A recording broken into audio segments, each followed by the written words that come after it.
पोरं सुरक्षित नाही राहिले महाराज. तुम्ही माझ्यापेक्षा हुशार मंडळी आहे, रोज एका बाबाचं लफडे मोबाईलला. उठलं का बाबाचं लफड आहेच, नाही बाबाचं बाईचं तरी आहेच. आपला नंगाट कार्यक्रम परत नाही घेतला तरी चालेल. आपल्या लोकांना आपल्या भाषेत सांगणं काळाची गरज आहे. संप्रदायातले भंगार मंडळी यांना बहिष्कृत केलं पाहिजे. काय मत आहे?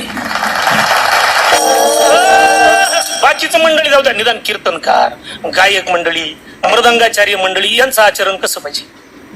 पखवाद्या वाजवायला गेला आणि गावातलीच बाई घेऊन गेला. काय करायचं त्याच? बाबांनी भागवत कथा केली, कथातूनच रुक्मिणी घेऊन गेला. अजिबात नाही. आचरणाला परमार्थात किंमत आहे. आणि तुमचं जर आचरण भ्रष्ट असेल, मी लोकांना आज सांगतो, त्यांच्या पाया पडायचं नाही. नाही नाही, लांबूनच नमस्कार. कथा करोनी या प्रवेदेती घेती, कथा करोनी या प्रवेदेती घेती, दया आठवती